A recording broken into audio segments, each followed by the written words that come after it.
ഒരിക്കൽ ഒരിടത്ത് ജോ എന്ന് പറയുന്ന 75 വയസ്സുള്ള ഒരു വൃദ്ധനുണ്ടായിരുന്നു. അദ്ദേഹം വളരെ സന്തോഷത്തോടെ ജീവിക്കുകയും മനോഹരമായൊരു കുടുംബം രൂപപ്പെടുത്തുകയും ചെയ്തിരുന്നു. അദ്ദേഹത്തിൻ്റെ കുട്ടികൾ വളർന്നു. നല്ല കരിയറിനും ഭാവിക്കും വേണ്ടി വ്യത്യസ്ത നഗരങ്ങളിലേക്ക് താമസം മാറി. മരിച്ചുപോയ ഭാര്യയുടെ ഓർമ്മകളുമായി അദ്ദേഹം ഒരു ചെറിയ ഗ്രാമത്തിൽ താമസിച്ചു. ജോയ്ക്ക് 4 പേരക്കുട്ടികളുണ്ടായിരുന്നു. അവർ അവധിക്കാലത്ത് അദ്ദേഹത്തെ സന്ദർശിക്കാറുണ്ടായിരുന്നു. ഒരു അവധിക്കാലമായിരുന്നു അത്.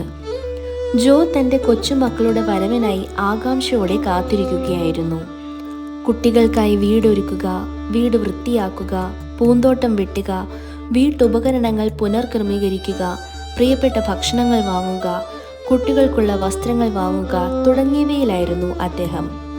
തിരക്കേറിയ ക്രമീകരണങ്ങൾക്കിടയിൽ അവൻ്റെ പ്രിയപ്പെട്ട വാച്ച് നഷ്ടപ്പെട്ടു. പഴയ വാച്ച്. മരിച്ചുപോയ ഭാര്യ അവരുടെ ആദ്യത്തെ കുട്ടി ജനിച്ചപ്പോൾ സമ്മാനമായി നൽകിയതാണ് ഈ വാച്ച്. ജോ ആ വാച്ച് വളരെ വിലപ്പെട്ടതായി കരുതി. ഭാര്യയുടെ മരണശേഷം അത് അദ്ദേഹത്തിൻ്റെ ഏക കൂട്ടാളിയായി മാറി. വാച്ച് നഷ്ടപ്പെട്ടത് അയാൾ മറന്നുപോയി. കുട്ടികളെ വീട്ടിലെത്തിച്ചതിൽ സന്തോഷിച്ചു. പിറ്റേന്ന് കുളിക്കാൻ തുടങ്ങിയപ്പോഴാണ് വാച്ച് നഷ്ടപ്പെട്ട കാര്യം അയാൾക്ക് ഓർമ്മ വന്നത്. കളപ്പുരയിൽ സാധനങ്ങൾ അടുക്കി വയ്ക്കുമ്പോഴാണ് വാച്ച് അവസാനമായി കണ്ടത്. അയാൾ ഞെട്ടിപ്പോയി, വളരെ അസ്വസ്ഥനായി. എന്താണ് അദ്ദേഹത്തിൻ്റെ മനസ്സിനെ അലട്ടുന്നതെന്ന് കൊച്ചുമക്കൾ ചോദിച്ചു. ജോ പറഞ്ഞു, പ്രിയപ്പെട്ട കുട്ടികളെ, എൻ്റെ ജീവിതത്തിൽ ഇതുവരെ ലഭിച്ചിട്ടുള്ളതിൽ വെച്ച് ഏറ്റവും വിലപ്പെട്ട വാച്ച് നഷ്ടപ്പെട്ടു. അത് നിങ്ങളുടെ മുത്തശ്ശി സമ്മാനിച്ചതാണ്. വീട് വൃത്തിയാക്കുന്നതിനിടയിൽ ഞാനത് നഷ്ടപ്പെടുത്തി.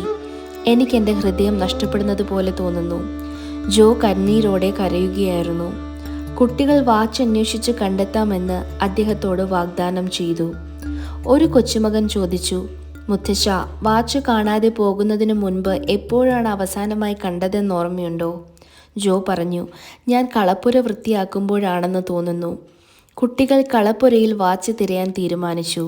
കളപ്പുരയിൽ പാഴ്വസ്തുക്കൾ, പുസ്തകങ്ങൾ, അവശിഷ്ടങ്ങൾ, തകർന്ന ഫർണിച്ചറുകൾ മുതലായവ നിറഞ്ഞിരുന്നു.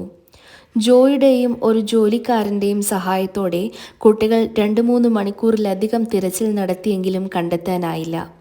ജോ പൂർണ്ണമായും തകർന്നുപോയി. ഒന്നും കണ്ടെത്താൻ കഴിയാത്തതിനാൽ തിരച്ചിൽ നിർത്താൻ കുട്ടികളോട് ആവശ്യപ്പെട്ടു. കുട്ടികളും വളരെ ദുഃഖിതരായിരുന്നു. അവർ മുത്തച്ഛനെ ആശ്വസിപ്പിച്ചു. ഒരു കൊച്ചുമകൻ വീണ്ടും കളപ്പുരയിലേക്ക് പോയി. പിന്നെ എന്തിനാണ് അവിടെ പോകുന്നതെന്ന് ജോ ചോദിച്ചു. ആ കൊച്ചുകുട്ടി മറ്റുള്ളവരോട് തന്നെ പിന്തുടരരുത് എന്നും മിണ്ടാതിരിക്കണമെന്നും അഭ്യർത്ഥിച്ചു. മറ്റുള്ളവർക്കല്പം അത്ഭുതം തോന്നിയെങ്കിലും അവൻ പറഞ്ഞതവർ അനുസരിച്ചു. ആ കൊച്ചുകുട്ടി കളപ്പുരയിലേക്ക് പോയി നിശബ്ദനായി അവിടെ ഇരുന്നു. മറ്റു കുട്ടികൾ അവൻ്റെ അടുത്തേക്ക് ചെന്ന് എന്താണ് ചെയ്യുന്നതെന്ന് ചോദിച്ചു. അപ്പോൾ ആ കൊച്ചുകുട്ടി അവരോട് ശബ്ദമുണ്ടാക്കരുതെന്ന് ആവശ്യപ്പെട്ടു. അവൻ ഏകദേശം 15 മിനിറ്റ് അവിടെ ഇരുന്നു. പിന്നെ മുത്തച്ഛൻ്റെ അടുത്തേക്ക് ഓടി. അതെ, അവൻ വാച്ച് വാങ്ങി സന്തോഷത്തോടെ ജോയ്ക്ക് കൊടുത്തു. അയാൾ അത്ഭുതപ്പെട്ടു. എങ്ങനെ കണ്ടെത്താൻ കഴിഞ്ഞു എന്ന് ചോദിച്ചു. ആ കൊച്ചുകുട്ടി മറുപടി പറഞ്ഞു, ഞാൻ ശബ്ദമുണ്ടാക്കാതെ അവിടെ ഇരുന്നു.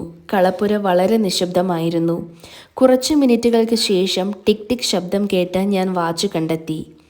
ജോ അവനെ കെട്ടിപ്പിടിച്ച് ആ കൊച്ചുകുട്ടിയോട് നന്ദി പറഞ്ഞു. ഇതാണ് നിശബ്ദതയുടെ ശക്തി. നമ്മൾ ശാന്തരായിരുന്നാൽ നമുക്ക് വളരെ എളുപ്പത്തിൽ പരിഹാരം കണ്ടെത്താൻ കഴിയും.